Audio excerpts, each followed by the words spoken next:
Shalom, perkenalkan nama saya Yusuf Pakadang dari kelas D Teologi Kristen. Saat ini saya akan membaca dari Lukas pasal 24 ayatnya yang pertama sampai ayatnya yang ke-53. Beginilah firman Tuhan. Tetapi pagi-pagi benar pada hari pertama minggu itu, mereka pergi ke kubur membawa rempah-rempah yang telah disediakan mereka. Mereka mendapati batu sudah terguling dari kubur itu. Dan setelah masuk, mereka tidak menemukan mayat Tuhan Yesus.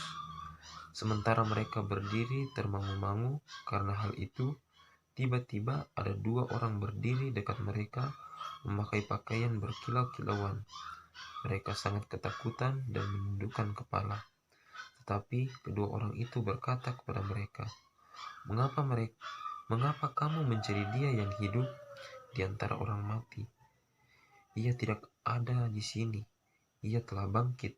Ingatlah apa yang dikatakannya kepadamu ketika ia masih di Galilea, yaitu bahwa anak manusia harus diserahkan ke tangan orang-orang berdosa dan disalibkan, dan akan bangkit pada hari yang ketiga.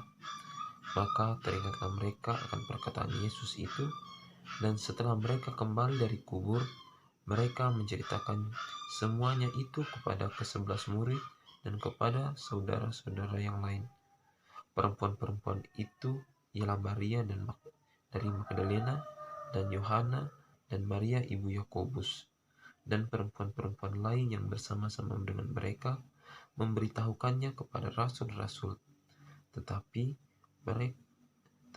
perkataan-perkataan itu seakan-akan omong kosong, dan mereka tidak percaya kepada perempuan-perempuan itu. Sungguh pun demikian, Petrus bangun lalu cepat-cepat pergi ke kubur itu. Ketika ia menjenguk ke dalam, ia melihat hanya kain dan kapan saja. Lalu ia pergi dan bertanya dalam hatinya, apa yang kira-kira telah terjadi. Yesus mendapatkan diri di jalan ke Emmaus. Pada hari itu juga, dua orang dari murid-murid Yesus pergi ke sebuah kampung bernama Emmaus, yang terletak kira-kira 7 mil jauhnya dari Yerusalem. Dan mereka bercakap-cakap tentang segala sesuatu yang telah terjadi. Ketika mereka sedang bercakap-cakap dan bertukar pikiran, datanglah Yesus sendiri mendekati mereka lalu berjalan bersama-sama dengan mereka. Tetapi ada sesuatu yang menghalangi mata mereka, sehingga mereka tidak dapat mengenal Dia.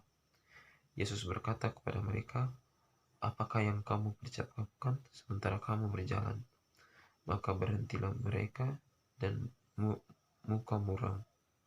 muka muram, seorang dari mereka namanya Kleopas menjawabnya, adakah engkau satu-satunya orang asing di Yerusalem yang tidak tahu apa yang terjadi di situ pada hari-hari belakangan ini? Katanya kepada mereka, apakah itu? Jawab mereka, apa yang terjadi dengan Yesus, orang Nazaret. Dia adalah seorang nabi yang berkuasa dalam pekerjaan dan perkataan di hadapan Allah dan di depan seluruh bangsa kami. Tetapi imam-imam kepala dan pemimpin-pemimpin kami telah menyerahkan Dia untuk dihukum mati, dan mereka telah menyalibkannya. Padahal kami dahulu mengharapkan bahwa Dialah yang datang untuk membebaskan bangsa Israel. Tetapi sementara telah lewat 3 hari sejak semuanya terjadi. Tetapi beberapa perempuan dari kalangan kami telah mengejutkan kami. Pagi-pagi buta mereka telah pergi ke kubur dan tidak menemukan mayatnya. Lalu mereka datang dengan berita bahwa telah kelihatan kepada mereka malaikat-malaikat yang mengatakan bahwa Ia hidup.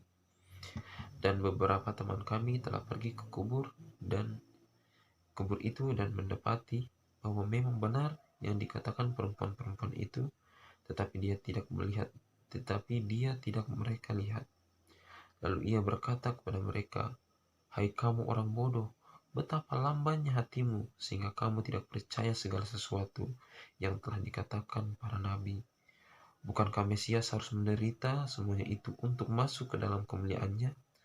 Lalu ia menjelaskan kepada mereka apa yang tertulis tentang Dia dalam seluruh kitab suci. mulai dari kitab-kitab Musa dan segala kitab nabi-nabi. Mereka mendekati kampung yang mereka tuju, lalu ia berbuat seolah-olah hendak meneruskan perjalanannya. Tetapi mereka sangat mendesaknya, katanya, "Tinggallah bersama-sama dengan kami, sebab hari ini telah menjelang malam, dan matahari hampir terbenam." Lalu masuklah ia untuk tinggal bersama-sama dengan mereka. Lalu ia duduk makan dengan mereka. Ia mengambil roti, mengucap berkat, lalu memecah-mecahkannya dan memberikannya kepada mereka. Ketika itu terbukalah mata mereka, dan mereka pun mengenal dia, tetapi ia lenyap dari tengah-tengah mereka. Kata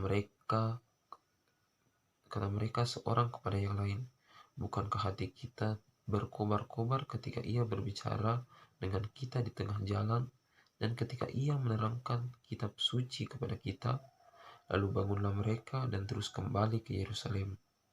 Di situ mereka mendapati ke-11 murid itu. Mereka sedang berkumpul bersama-sama dengan teman-teman mereka. Kata mereka itu, "Sesungguhnya Tuhan telah bangkit dan telah menampakkan diri kepada Simon." Lalu kedua orang itu pun menceritakan apa yang terjadi di tengah jalan dan bagaimana mereka mengenal dia pada waktu ia memecah-mecahkan roti. Yesus menampakkan diri kepada semua murid. Dan sementara mereka bercakap-cakap tentang hal itu, Yesus tiba-tiba berdiri di tengah-tengah mereka dan berkata kepada mereka, "Damai sejahtera bagi kamu." Mereka terkejut dan takut dan menyangka bahwa mereka melihat hantu. Akan tetapi, ia berkata kepada mereka, "Mengapa kamu terkejut, dan apa sebabnya timbul keraguan-raguan di dalam hati kamu? Lihatlah tanganku dan kakiku. Aku sendirilah ini. Rabalah aku dan lihatlah, karena hantu tidak ada daging dan tulangnya, seperti yang kamu lihat ada padaku." Sambil berkata demikian, ia memperlihatkan tangan dan kakinya kepada mereka.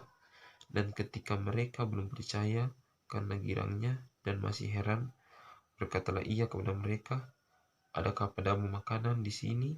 Lalu mereka memberikan kepadanya sepotong ikan goreng. Ia mengambilnya dan memakannya di depan mata mereka.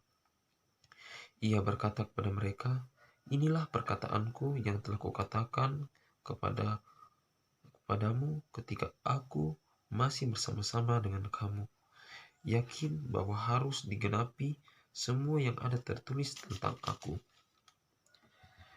dalam kitab Taurat Musa dan kitab nabi-nabi dan kitab Mazmur." Lalu ia membuka pikiran mereka sehingga mereka mengerti kitab suci.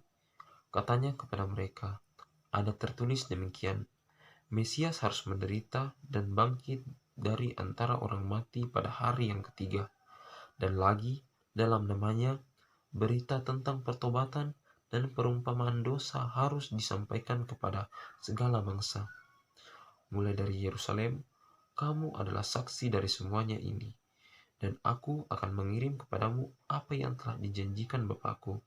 Tetapi kamu harus tinggal di dalam kota ini sampai kamu dilengkapi dengan kekuasaan dari tempat tinggi." Kenaikan Yesus. Lalu Yesus membawa mereka keluar kota sampai dekat Betania. Di situ ia mengangkat tangannya dan memberkati mereka.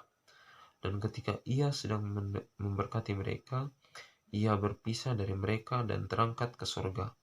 Mereka sujud menyembah kepadanya, lalu mereka pulang ke Yerusalem dengan sangat bersukacita. Mereka senantiasa berada di dalam bait Allah dan memuliakan Allah. Amin firman Tuhan.